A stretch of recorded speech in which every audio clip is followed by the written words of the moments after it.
Oh, and we're live, more or less. Welcome back, guys. It's been a while. Episode number 4. It's been a while, 2 weeks. We knew that's how it's going to be, though. 2 weeks, yeah. It has been a while, 2 weeks.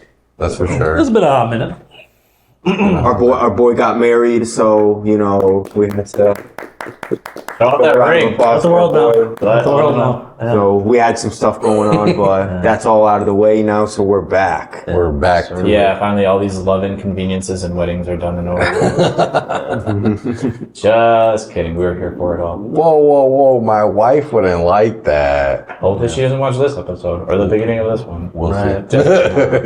As we dive back into the cryptocurrency realm. Right, this time properly. So just to give you guys some context here, for those folks that may not be familiar, there's a video out there by 3 Brown, 1 Blue about cryptocurrency. So if you haven't watched that, give that a 20-minute watch, and we'll help you give some idea on what crypto is. Yeah, we'll try to add a link to that video in the description of this video and the links and whatnot so you folks can go take a look for yourself. Right. So we're not going to really talk about the crypto itself, but we are going to talk about the current events, or at least a little bit of the Current affairs. politics, or even the history, really, because I do have a few things here in note. But let's just start off. I mean, you guys, I obviously talked to almost every one of you individually to get an understanding of where you guys are with crypto, and we did watch that video, and there was quite a lot of conversation about it. So Yeah, there was. Maybe we can start off with just like a general basis of like... yeah. Where we all stand. Yeah, well, not like, I was going to say like a background and some foundational pieces about like crypto. So we can, so like the conversation can be based off of that. So just like an underlying quick understanding of crypto. We don't have to explain the whole thing, but Yeah. kind of what it is if you want to take First us and through. foremost, we're just talking about Bitcoin here, and a lot of this topic is revolves around Bitcoin as the, I guess I could describe it as the father of crypto, like the foundation of crypto. Yeah. Based on that white paper by Satoshi Nakamoto, go watch that video. You will get some context on it and the breakdown. Not tied to real money. It is all entirely speculative. That's the big takeaway from all of that, because it is trying to disconnect itself from money itself. So there is no direct value translation. It's all speculative. That is the big takeaway from all of it. And then there's just a breakdown about why it works, but it does work. That's what you need to know. Yeah. But it's all just like computer equations. So like, I say computer equations, but it's just Yeah. exactly. So there's also a limited amount, right? You can't just, paper money, you could just keep printing. You can't do that. So that makes it more stable. Yeah, that's apparently. that is the big takeaway. I'm looking forward to like talking about that part. It's like the fact that it's limited, I think is, It's huge. yeah. So it is theoretically limited to 21 million coins, Bitcoin itself, not necessarily every other cryptocurrency, and that is the hard cap.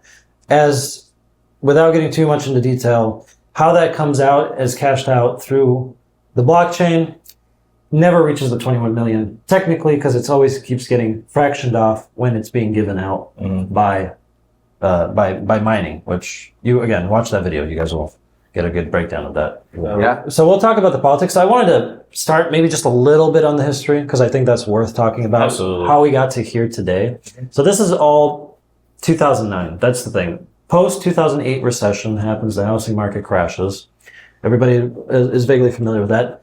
Paper gets published, I believe, near the end of 2009. I could be wrong. Let's just take a quick look. But either way, then what happens is it kind of stays under the radar for the longest time. And then I remember it's just like crypto and Bitcoin specifically blew up out of nowhere. Right. It was like 96 was the NSA paper. Yeah. Oh, it is 2008 actually. My bad. So that's when the domain was registered. Domain, and then Creation. later that year on the 31st of October 2008, the titled paper, research paper, Bitcoin peer-to-peer electronic cash system gets published. So that's the first thing that happened. And then the network, so according to Wikipedia, on January 3rd, 2009, the Bitcoin network came into existence with Satoshi Nakamoto, the suspected author of that paper, mining the Genesis block of Bitcoin, something else. Right. So that's when the whole thing starts. The ball gets rolling. Fast forward to just a couple of years later. So I have a couple of things. huge. The biggest thing that crypto has going for it at the time. Wow, this really messed up. Did I? Oh, that's why. Okay, so the biggest thing is it starts getting attention of American, the American justice system, specifically federal court rules Bitcoin a currency can be regulated under American law, and most of the motive, without getting too deep into this conversation, so this is right around 2012, is mostly criminal activity. In this case, it was Ponzi schemes, but scams. And then eventually what you'll see is drug trading becoming a really big commodity for Bitcoin, since it is anonymous and very convenient for that. The black market. Yeah, For for use black on the black market. Yeah. So in this case,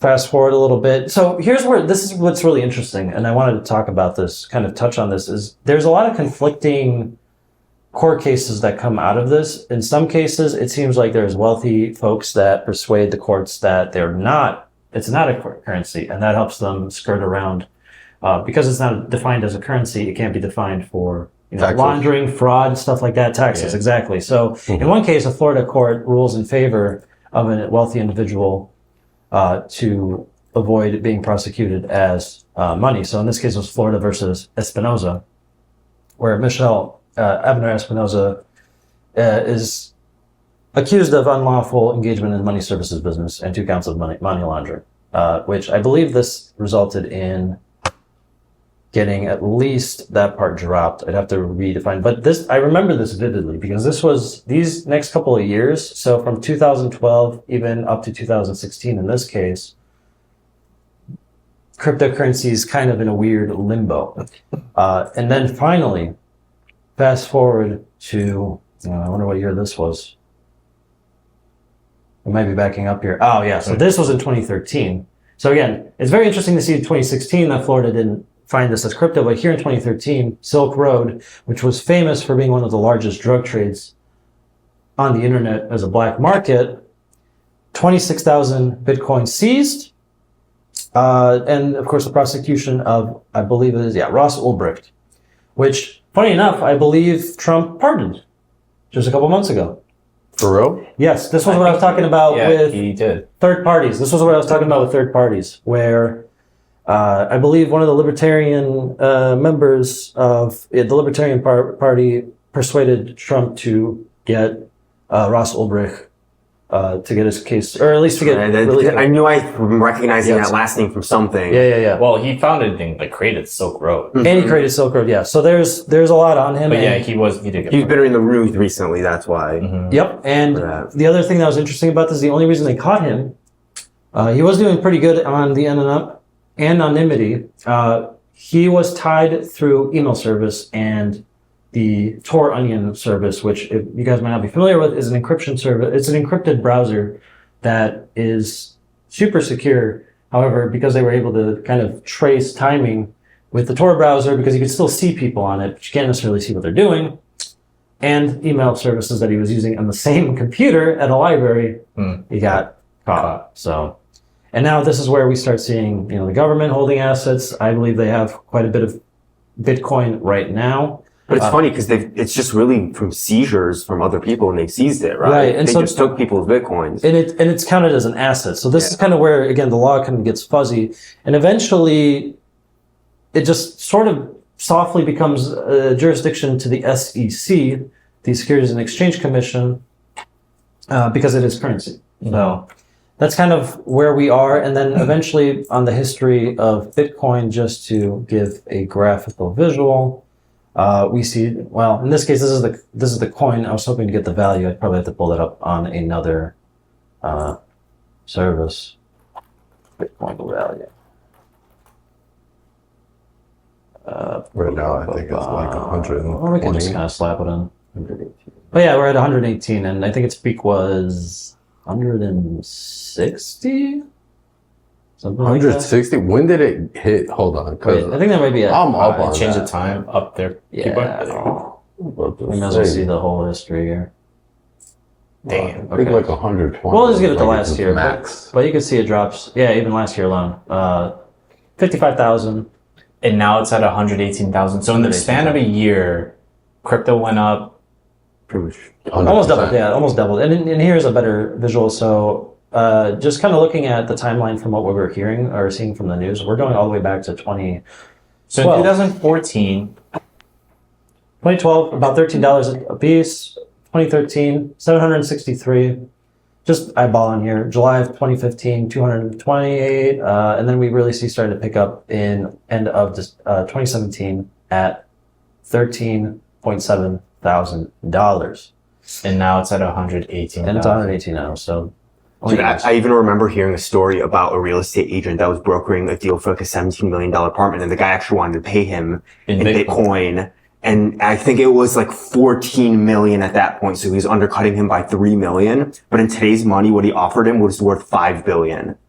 Billion with the B. But the guy said no because he thought he was lowballing him. Imagine if he took that. Yeah. So since you bring that up, one thing that gets me about Bitcoin is, the fact that like it went from $12 per coin to now being $118,000. All speculative. Per coin. Yeah. It's like, dude, a coin is just, all you need to do is get a computer to run the computations and mine you a Bitcoin. The only thing you have to pay for is the electricity. Well, the computer too, but once you pay for the electricity to power the computer to get you that, boom. Now you have $118,000 just because your computer ran like an equation. Yeah. Granted, it's not that simple. We all know. Right. There's a reason we would do it. A little bit more nuanced, but the mining is still there, and the concept does make sense. Yeah. And so, frankly, there is a lot of power going around. I do want to touch on that eventually. One more thing I just want to add. So, as we were seeing, even as early as 2017, and the only reason I know this, unfortunately anecdotal, is you were able to buy gold at one point with Bitcoin. Mm-hmm. And the only reason I know this is because my boss did it. And so he got himself a troy ounce of gold for $1,300 using Bitcoin. Nice. Did he have a whole coin? Is that what it was? Oh, he had like 10, I think. Oh, Yeah, he had my like 10. God. Yeah, he's been holding on it for a long time. So one of the early adopters was Overstock, which is actually a pretty big company picking up, accepting transactions with Bitcoin, which was pretty big. And now I don't know if you guys know, but a couple of places do provide the ability to get cash and ATMs through their Bitcoin. So I've seen that.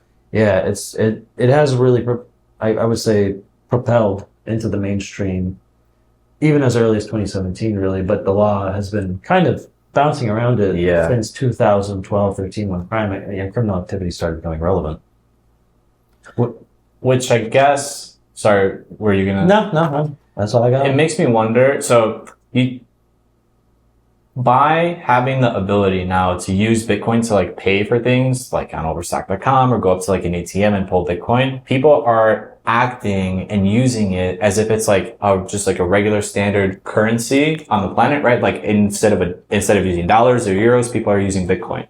But the conversation that we've had is that it's not that simple, because since Bitcoin is decentralized, and Luke, hopefully you can speak to this a little bit more, since Bitcoin is decentralized, when you have a transaction using Bitcoin, like Bitcoin to Bitcoin, that has to get recorded on that ledger system, right? Yeah. Again, this is where that video comes in handy, so please watch that other crypto video for the context. But so when you exchange Bitcoins for things, you need to record it on that ledger. So like how it's not as simple as just using it as like, typical legal tender, because you still need to record those transactions. And so it's a lot more complicated than I think people realize. Or quick. It's not very quick either. And it seems like based on that video and my current understanding of Bitcoin, it doesn't actually seem feasible to use it in replacement of the dollar in like a regular currency. It would be tough, especially when it comes to like small transactions. You're going to the grocery store and you're making groceries, and you have to pay 0.000000073 for eggs, and you have to wait 10 Bitcoin. minutes. Wait 10 minutes, right? And so it's like when you see those prices, you're not necessarily going to know like how much am I actually spending? Right. You're always converting it back to dollars in your head. And then the other thing that I think about too is, all right, well, so fine. People want to replace the dollar with Bitcoin because it's decentralized. Great. But now you just replace one currency for another. What was the benefit? Why? I felt like hopping into that section of thought. you know, the dollar is a fiat currency, at least now, since we're not backed by like gold in general. I mean, and when you look into crypto itself, it's backed by the recorded transactions, right? The ledger inevitably at the end of the day. So I think if we regard Bitcoin as a standard to hold value, then, you know, if you look into the cryptocurrency kind of market of things, you could see, what I imagine is that every other altcoin from a Bitcoin will play its part in actually, inserting itself into society in that way. So there's other coins that actually move faster through processing, you know, like, Bitcoin does take a long time, but there's other coins that are literally focused more so on Faster having transactions. a faster transaction from Yeah. one to one person. You Yeah, know? but then it's like, sorry, go ahead. No, go ahead. Because then, okay, that's cool, but then now we're just inventing new coins to solve problems of other coins. And then, so it feels like now it's just going to be, dude, there are so many cryptocurrencies and coins that exist now. Yeah. Like, at what point does it end and people just settle on one? But then, furthermore, because it's all such new technology, like, the dollar used to be backed by gold and gold reserves and a lot of, currencies around the world used to be backed by gold. The dollar is no longer backed by gold. And so it's just kind of, the value that we assign is whatever we assign to it, right? Like and so same thing with Bitcoin. Like it used to be worth $12 for one Bitcoin. Now it's Be like $100. fucking sense, dude. Yes. Now it's $118,000. And like Purely speculation. who determined that value? But it goes back to what Luke keeps saying, which is speculation, right? But if that's the case, right, and the trust is built into the ledger, then over time, it will become. And granted, someone can come up with like a new payment system that allows maybe like it doesn't record and go through immediately, but some kind of queue system that's trustable or verified. You know what I mean? Yeah, that's Like possible. creating That's some $1 million system that idea also right has there. like the calculations from Right. like dollars. Maybe like instead of the 0.0000, we create a new scale so that like a fraction, like say like we say, oh, it costs 75 Bitcoin actually relates to like $75, but it's like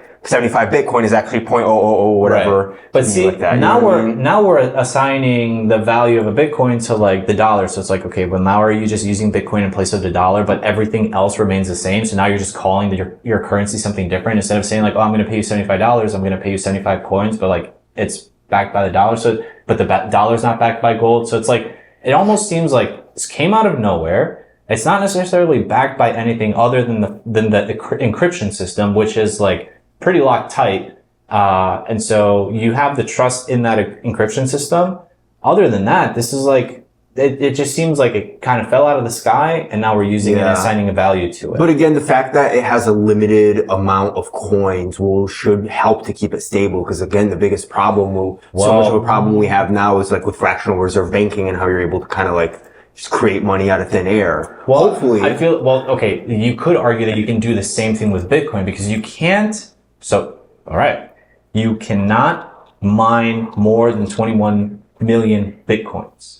But you can change the value of the Bitcoin, Right. which we've seen. It used to be $12, but now it's $118,000. And so the Bitcoins itself won't inflate because you have a max and hard cap at 21 million coins. So you can't mine more coins, but you can change the value of them.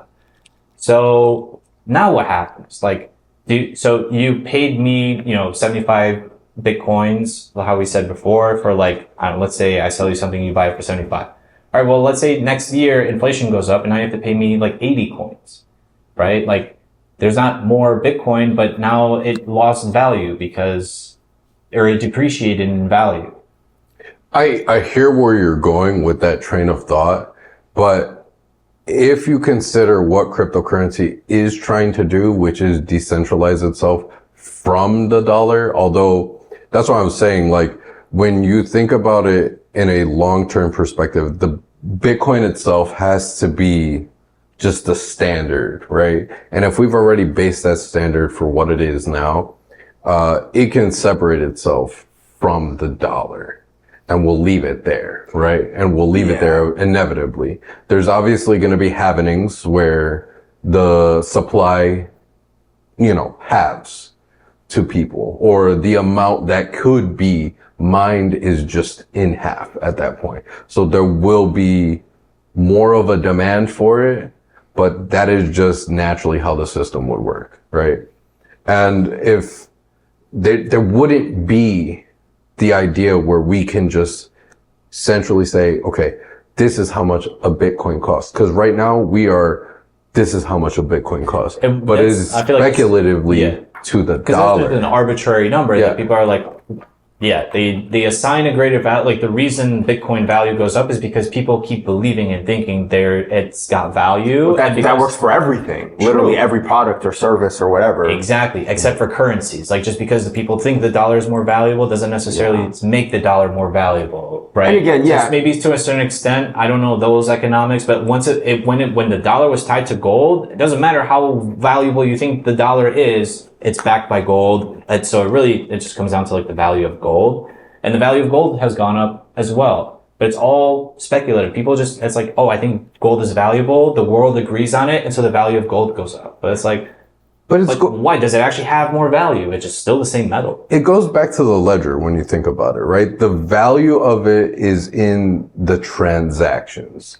and the built over transactions over time in the ledger is what builds that trust to continue to make blockchains. Yes, and that's true. But also value just directly stems to like supply and demand, really. Yeah, so when you get more and more demand, so like, oh, gold keeps going up and up. Yeah, because there's more and more people and there's not more and more gold. Yes, exactly. So therefore the value, people start pricing each other out. So really everything just ties into supply and demand, and crypto is no different. And see, that's the interesting thing where I feel like, and not to get too like meta nebulous in our conversation, but if we, when I say we, like society just assigns a value to Bitcoin or to the dollar or to gold and these things, right? Like property values also go up, and like value is very subjective, right? I think it's a subjective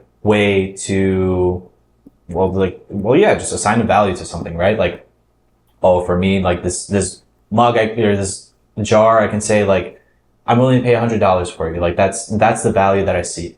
You guys might be like, I wouldn't even pay 50 cents for it. All right. Well, it's still the same jar regardless of how much someone pays for it.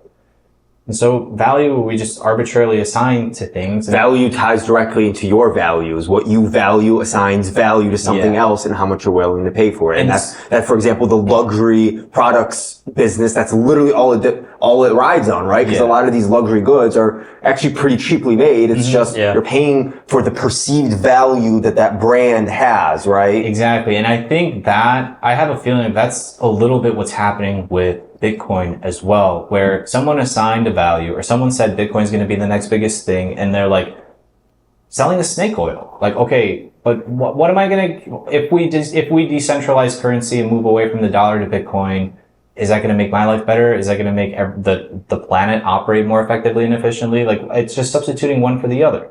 Well, at this point, like the dollar is where Bitcoin inevitably is then, in that kind of sense. The dollar right now isn't backed by anything other than, if you really want to get into the nitty gritty of it, it's backed by debt. Just get it. Debt and the U.S. population. Yeah. Our politicians are starkly worried about, recovering the population in the United States because of labor production and the labor force in the future, Social Security, all these other things that are people dependent. We are somewhat the collateral for the dollar at the end of the day. But that being said, compared to Bitcoin, what the collateral is, or what is backed by it, isn't debt. It is just a chain of transactions at the end of the day, which inevitably, there would be a breaking point, right? Because there would be a point where a Bitcoin would be overvalued because of a dollar, right? But then if the whole world Agrees on a value. agrees on a value, or, you know, just agrees that they're going to use cryptocurrencies as a way of currency, the whole world, right? Yeah. There's not going to be just one ruling class or one currency that is tied to it that is going to devalue the cryptocurrency or overvalue it at all, you know? I guess, go ahead. Sorry. So from that perspective, I could see what you mean about like it's almost like snake oil for real, but to some degree, you gotta consider that right now, for the past like 30, 40 years in America, the value of the dollar has decreased significantly, right? So what comes out of that?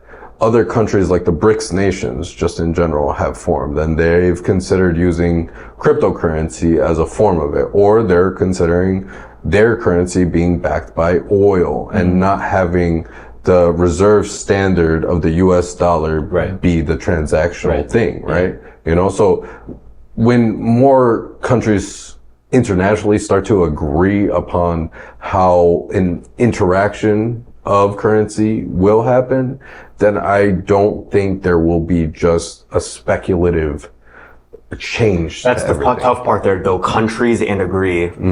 Yeah. I mean, I believe that, but like, I think right now we're in a time where, there's countries that are agreeing for bigger reasons than we would like to give them credit for. You know what I mean? And in that sense, I think we'll find that things will change fairly rapidly over the next 5 years, especially including crypto by itself. So two things come to mind about that. One is, so countries that, I've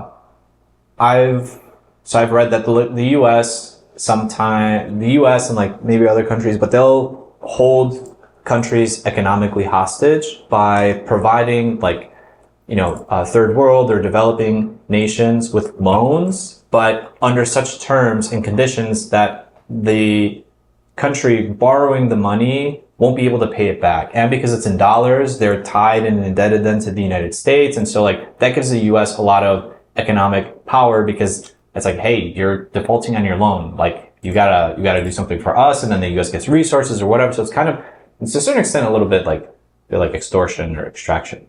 To not get too deep into the conspiracies, I do want to mention that is something that I've heard is a big motivation for these other nations, especially like Africa, to try to fight off the dollar. Well, not that, but to get a little bigger picture, it's the North versus South kind of issue. I don't know if you guys heard of this. I mentioned it to maybe Luke briefly, where there's this theory that everything on the North side is sort of stripping and taking resources from the South end. Like the Northern Hemisphere stripping stuff from the Southern? Yeah, because that's where a majority of the people live. That's a big thing. It's something like 80%, 85% of people live there. An interesting perspective. And the only reason I don't, without getting too conspiracy deep, one of the beliefs that, I mean, you might have heard, and I only mention this because I think it's interesting because it is currency, it is banking, and it is what you were talking about getting tied to debt, especially on the US dollar.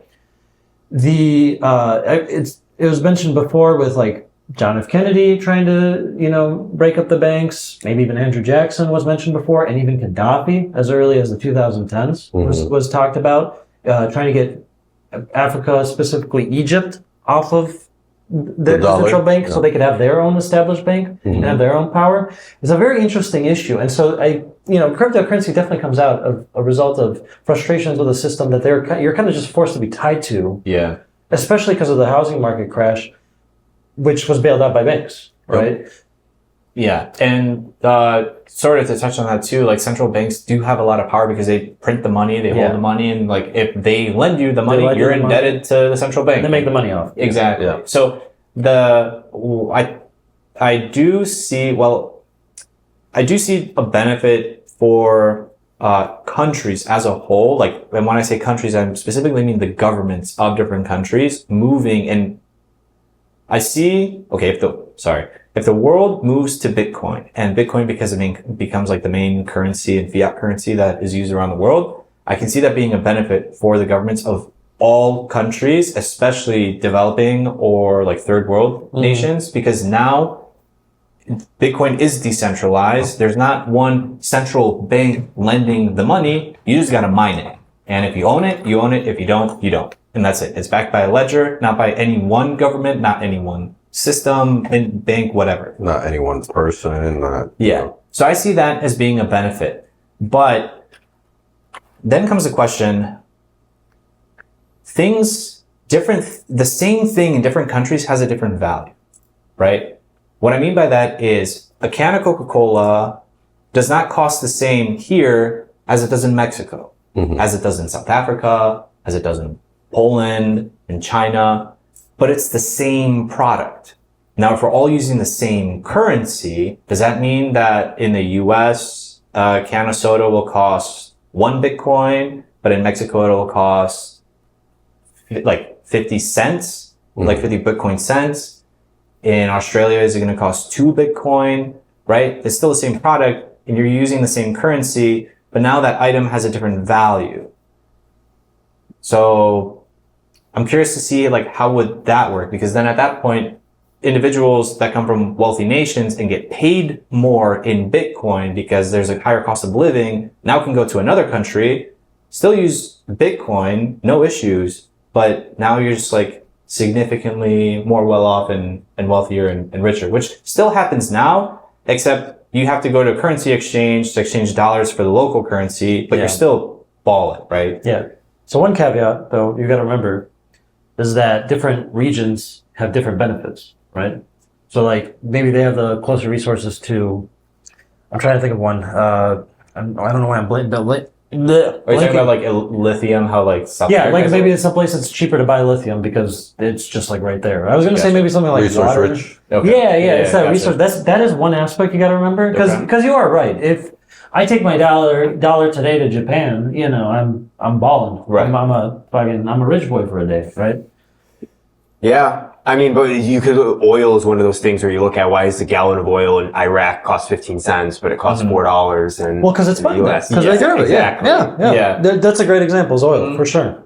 Yeah. Then, I mean, for me, that kind of poses the idea that there will be some place in the world that is, I guess, very generative of electricity, or the people that are able to generate more like nuclear power or generate more Countries that can- power yeah, in a very clean way to efficiently mine more Bitcoin. are going to profit and prosper funny you bring in that that up. kind of way. It is, because I don't know if we're going to make the same point, but yes, it's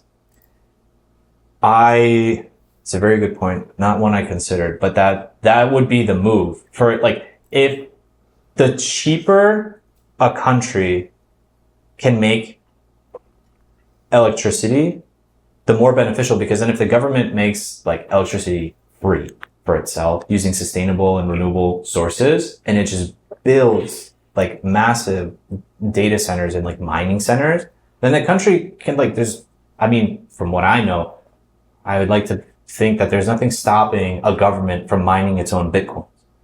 So like, the US government really wanted to do is just, you got so many resources, just like make it happen. And then all of a sudden you get wealthy off of nothing, really. You just got to mine, but I would, and if you set it up in like Antarctica or like a really cold place, also like the northern part of Alaska, U.S. territory, boom, set up data centers so like that they can stay cool just with like the natural ambient air that lowers costs even further. And yet they're making them outside of Vegas. Yeah. And I get it because you can maybe capture like a lot of solar there to help that, but it's just like, yeah, but you can, I mean, it generates so much heat. it's generative so much heat. Yeah, you need to have it in a cool area. I wonder if you could get geothermal electricity. So keep in mind, guys, but that's the caveat of, I think, the speculation, right? There was a point where the cost of electricity was outweighed by the value of the Bitcoin. That did happen. Yeah, I for a while. remember. I don't have it exactly, but I did want to point out this one article, which is that even some old coal mines were restarted because they were bought by potential entrepreneurs, I'll call them, but they're really not, to use those coal mines to generate Bitcoin. And like they would build them like no, they were already existed. They just bought them and they were like kind of on a they low power. use the old mines not for the coal, but to like put the to facilities in the to do mines? the coal too. Yeah, for the coal too. Oh, gotcha. For sure. Yeah, I mean, if you've got all the resources there to fire it up, it's To like, facilitate or at least a plant. fuel. yeah. I got Yes, you. so Okay. at least a plant. That is what happened at some point. I did just want to mention also some of the other things that were going on at the time. We had markets that were starting, like BitConnect, which was found to be a scam. And of course, that's not even, we're not unfamiliar with that idea altogether because, nowadays we still have rug pulls going on, which is to just generate on the fly new tokens, coins, whatever you want to call them. And then eventually that turned into NFTs and that got out of control as well. And that was even simpler. And Never hear about those much anymore, do you? No, you No, don't. because people learn and got smart. They're like, dude, Yeah. it makes no sense to get A into rug pull. So Yeah. hopefully they understand it's similarly to the crypto side, where if it's not Bitcoin or maybe even Ethereum or some of these higher profile ones, there are a few stable and legitimate ones without really to advertise, like Ripple is one of them that is trying to be sort of the medium of, hey, like the dollar value translates to the coin so that it stays at that level and is just tradable. Who knows what they're exactly doing with the limitations, because just to touch on earlier with the limit, right? Because there's a limited amount and there's so many people putting, getting into the system, now we really are getting into the waste. And I think at one point it was something absurd that there was just gigawatts of power Being hemorrhaged. for monthly. It was something insane. I would have to look into it. While you're looking that up, I wanted to make another point. So going back to the fact that Bitcoin is limited. Oh, not limited. You know what I wanted to bring up? That if you have more than 51% of the resources Yeah. mining Bitcoin, I want to talk about that. We can Sure, get into sure. it later, but yeah. So it's going to be estimated that this year is going to waste 173 terawatt hours, which I believe is 1,000 times 1,000, because I think 1,000 gigawatt is a megawatt, and then another 1,000 is a terawatt. You can see even 5.78% of global electricity. Yeah, Bitcoin's network consumes. yeah, it's Almost 1% of the global just for renewable energy. It's a lot, usage. man. That's why It's people just have been for- stressing. is going to be used the just on importance of it. Bitcoin. Yeah. The waste isn't astounding, and you brought up just for a second about cooling. That is what actually Google does in, I believe, Norway. They have servers set up specifically because the cool air is there year round, so they can just pull air and use it to cool their servers. Yeah. There are people who did this. I mean, this is kind of a big issue right now, is because there's so many people at stake, and because there is this value coming out of nowhere. It does get harder and harder, and so in theory, more people should be dropping out of the race because the value of the coin is completely not worth the amount of energy used. However, there's a speculation side to it, and then there's a demand side to it, and the supply is going down all the time because there's a cap of 21 million. By the way, I looked up earlier, there's still 1.7 million coins left to mine up until the year 2140, or at least that's the estimate based on the pace. This is kind of the crux of an issue with crypto, is this wastefulness. And because there's more people at stake, it does make it harder for one person to try to game the entire system, which is what Luke wanted to talk about with the 51% attack. I guess we could just get into it super quickly. But in this video that doesn't really talk about it, but the purpose of everybody being sort of in the system, or at least the decentralization part, it happens because everybody is part of the system, and because not one person has enough power to dictate this proof of work, this mining that's being talked about. You need to have a majority, which does require 51% at minimum, to possibly dictate the flow, or at least the direction the chain is going as it's being built via proof of work. Right. And this is what Luke wanted to get into. So in theory, there's so many people at play. Yeah, on the upside is that it's not going to be easy for one person to get the majority. We're looking at terawatt hours. Yeah. Someone needs to have, if they were to fight this today, starting from zero, they would need to have at least, well, I'm trying to think of what is the sweet percentage to get 50. I guess you do need technically 173 terawatt hours to be able to dictate how the blockchain sway goes, of it, the yeah. sway of the blockchain into your direction, and then you can commit fraud. That is the only weak point to crypto. So yes, crypto is legitimate and airtight, but Yeah. if somebody wanted to and had enough time and power. So the big thing is whoever can control energy can really control the In a weird way. of speculation. at the Yes, end of the yes, day. in a weird way. energy is the limiting factor here. Like, you can buy all the computers you want, but like, dude, you would have to, at that point, you got to build a power plant, maybe even a couple. That's like Yes. significant. And that's the issue, is finding a best way to supply that, because again, with like gas and coal and like oil, like those are such stupid ways to like do that kind of stuff when you really think about waste it. for imaginary Even money, if yeah. you do that, like, that's just the energy source. You still need to have a plant of some sort to convert that into electricity, which is like, I don't know about you guys, but I haven't seen any power plant R-Us being built, and so I don't know where to even buy one. Absolutely. But just to make sure we're on the same page, and for our viewers too, what Luke is referring to in like this whole 51% and like dominance. So in Bitcoin, when there's a transaction that happens, like a ledger gets built, and the longest ledger is the one that's trusted the most because it has the most history. Correct me at any point if I'm wrong. And but if you get 51% of the people, A majority, in short. if you get a majority of the people that are exchanging and doing transactions in Bitcoin, and you get them all together, and you all agree as a majority to do the same thing, that's when you can start swaying and committing fraud, because you have a majority, and so the ledger is going to listen to what the majority does, but because the majority is in cahoots, it determines what happens. Right. And so in theory, And then you can mine more coins too, because all your resources are going to mine like a coin, and you're working together so that you're maximizing the efficiency of the system. Side note, we are not encouraging fraud. We are just speculating. And on it. I was just letting you know that it can Explaining happen with it. Bitcoin Yeah. too. yes. Absolutely. Actually, I'm encouraging fraud. Very good. Jokes.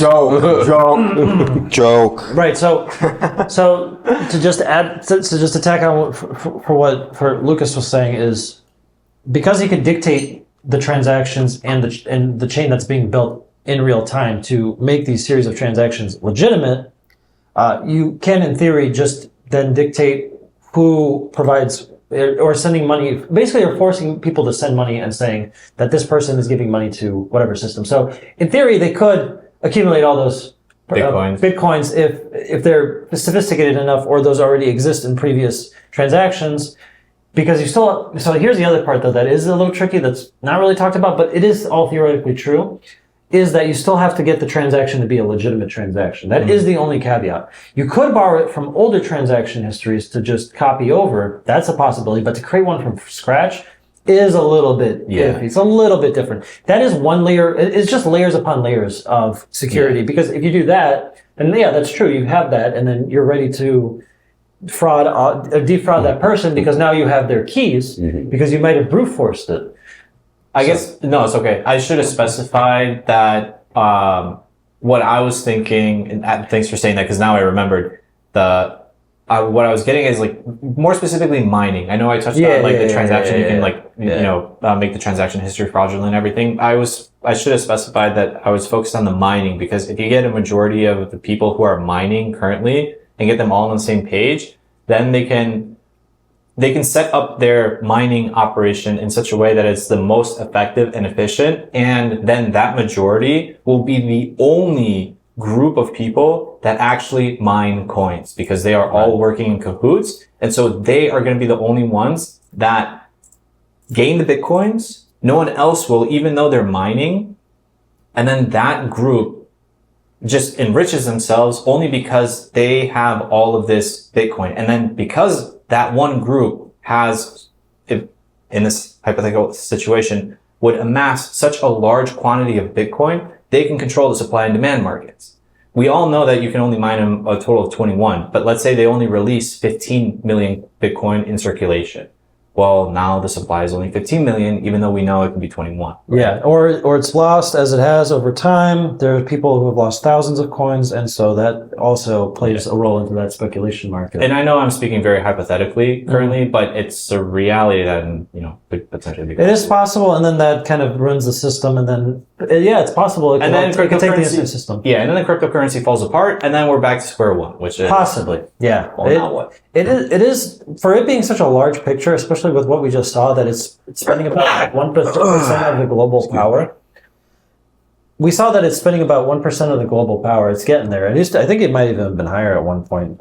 Throw AI in there now. Right, and now artificial intelligence will be the new kind of wave. Those are the two main ones that creeped up and are putting a lot of strain on the power grid in the last. Yeah, and I think just to touch on that a little bit, I think that I haven't seen it hurt as badly with cryptocurrency as it will with artificial intelligence, because I don't know if you guys have seen this, but for Illinois, I think our electric bills are supposed to jump practically double in utility electric costs for ComEd. Maybe already now. Mm-hmm. It's hard to say. Yeah, we have to pay more because someone else built an AI facility. Yeah, it's very strange, but I did want to mention that briefly because it is. In terms of the power costs, I don't remember it being so impactful with Bitcoin. At least nothing utility cost wise, like artificial intelligence. The only way that I could see it being more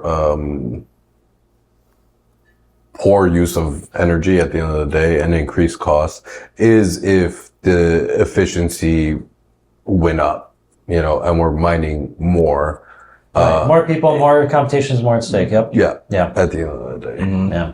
Well, good news is, since there's a hard cap of 21 million Bitcoin, eventually we're going to stop using electricity to mine Bitcoin because there's no more Bitcoin to mine. 2140. However, that's another 120 years worth of mining that we've got to go through. That's a lot of, that's a lot of electricity. It's a lot of electricity. However, I believe... Dude, that's what I think speculatively we'll get to that point. I feel like we're kind of at a crossroads between like fossil fuels and now you see more and more renewable energies, but we're not quite there yet because we still primarily rely on fossil fuels. Yeah, and well, not only that, but shout out to our most recent episode in the Big Beautiful Bill. There was cuts to renewable energies and increases for fossil fuels. So it's like we're going backwards. We're going backwards. And again, and I know one that gets a bad rep, but is actually, like, when you look at it, one of the cleanest forms is nuclear energy. And obviously, because of Chernobyl, Fukushima, all these different incidents, stuff that bad taste in people's mouths. But when you really look at it for what you're using and how much power you get out of it, how stable it can be for such a long time, it really is. And again, I get the concerns people have, but I do trust that we learn somewhat from our mistakes and knowing how to put the right safeguards around that kind of stuff. And especially today in 2025, now that we are at that crossroads, I think it's actually something we're going to really have to heavily rely on here in the future because it's accessible, it's pretty clean and pretty easy to control. Yeah. Pretty stable as well. Yeah. I mean, because like when you think about like solar or wind, you might get spikes, but if there's no sun, you're not getting any solar. But like nuclear, you're getting it pretty consistent, right? And that's where you just need to have different sources of renewable energy, and then also have production spread across different geographical areas as well. Where it's like, okay, maybe we can start pulling electricity from a place that does get a lot of sunshine, right? Yeah. Just share different. You're right. Like if we're in Vegas, let's use solar. But if we're in Illinois, it doesn't make sense. Let's use nuclear. And if we're in let's build a big dam in the Mississippi River and just have consistent hydropower, hydroponic energy. Yeah, there's a lot of. Oh man, dude, that would be a tough one. You realize how much area would get flooded if you dammed the Mississippi though? Or just build. It doesn't have to be the same thing as a Hoosier Dam, right? Just have a dam that keeps flowing. It doesn't hold all the water. And look, I'm not gonna get into it. There's ways around it. I'm thinking of hydroelectric, yeah. So So here's just a quick graph. I was looking for power consumption. So back in February of 2017, it is by I think it's every 3 months or something. Maybe every 4. By the way, every 4 months. You're good. Every 4 months, it was estimated to be about 10 terawatts back in the February of 2017. Its peak is believed to have been December 2021 at 204.5. That's crazy. And that's a 20 peak. times more. That's 20 times more. And it tanked, which I think this probably matches to the speculation market too. The happening. Here is interesting that it's about equaling 67.36, so still almost 7 times as much as its start in 2017, rising back up to about 175. Terawatts. Terawatts. It is a terawatts, yeah. And so remember, this is still less than 1% of annual. And that makes sense. Can you go back to that peak real quick and then go ahead what you're saying? I just want to see what this is. I remember during this time when I feel like this is when Bitcoin was really popping off. Like all of them. COVID was a big thing too. I was hearing about Ethereum and Ethers and Bitcoins and all this stuff. Dogecoin, I think, also really popped off too. That's right. Damn, I should have held on to that. What, Litecoin? No, Solana? Dogecoin. I had Doge? I had Doge. It was a fraction of a penny. Yeah. I would have had 1,700 times returns if I had held all of them. I believe that. So Yeah, one of my other friends from that time at least was holding on to some Dogecoin, and was like, "It's gonna go to the moon," and I'm like, "I believe you, but like in a couple of years, not right now. Like, this is not what that is." yeah. It's like a buy and wait. All right, boys. So what's the final verdict on Bitcoin? We support? We against? Do we have a stance? Do we not know enough? I support Bitcoin. Why? I believe in the future we will find and establish ways to supply that in a way that everybody can be a part of it and understand what it is. Because at the end of the day, it will decentralize us from the crux of the Federal Reserve at the end of the day. I don't think the Federal Reserve is a terrible place or a terrible thing, but it is heavily bank oriented. As its pluses and minuses, just like everything, right? Yeah. So, Yep. It really does. So Now the question is, do the pluses outweigh the minuses? That is the real question, right? And it has a lot of minuses. and I think we'll see what society has to Exactly. say about that over the years. I have a feeling like crypto. I guess speak for all cryptocurrencies, and this episode's about Bitcoin.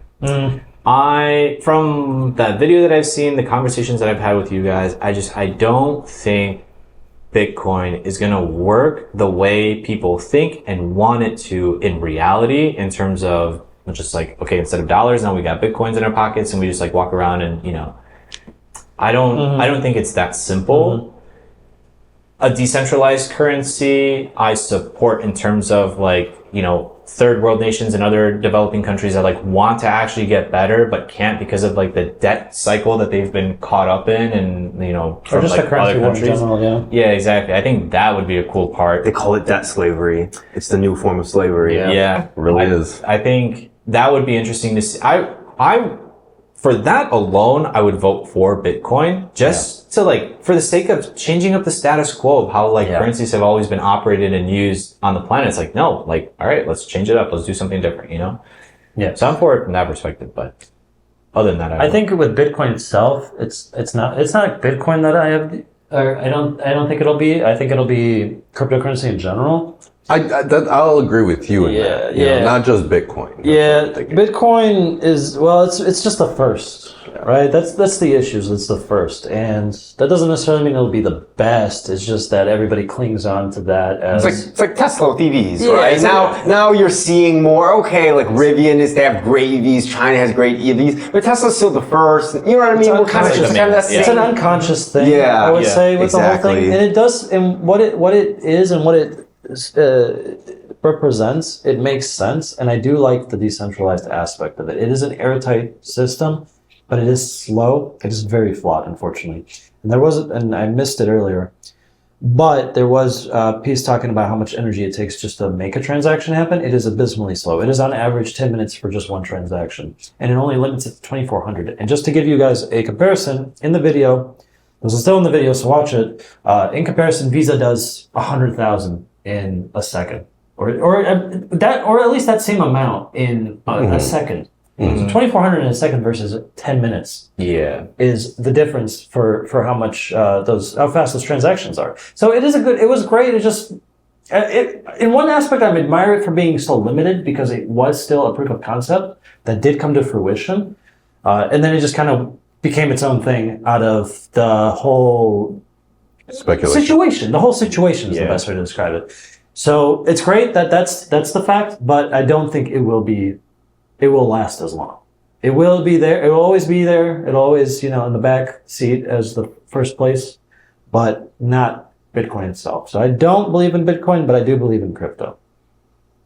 Yeah, I definitely believe in the concept, and I think it will be a very useful tool but I am concerned about getting the amount of energy and stuff like that. And there have been claims where certain companies that do Bitcoin mining, residents have experienced like spikes in like health issues and stuff like that, and heat being generated from these places, power outages. So there have been complaints by a lot of people that have been around Bit mining facilities. So I think it's a matter of like establishing a game plan, being like, okay, we can use this, but like, how are we going to find more sustainable ways to do it? Because again, we can't just keep doing all these things at the expense of the planet every time. We only get one of these things, and if we kill it, right, there's how many more movies are we going to have to make about like humans ending it and having to find a life somewhere else, right? So like, it's no joke how much power this uses, and it shows. So like, let's figure out more sustainable ways to do it. Yeah.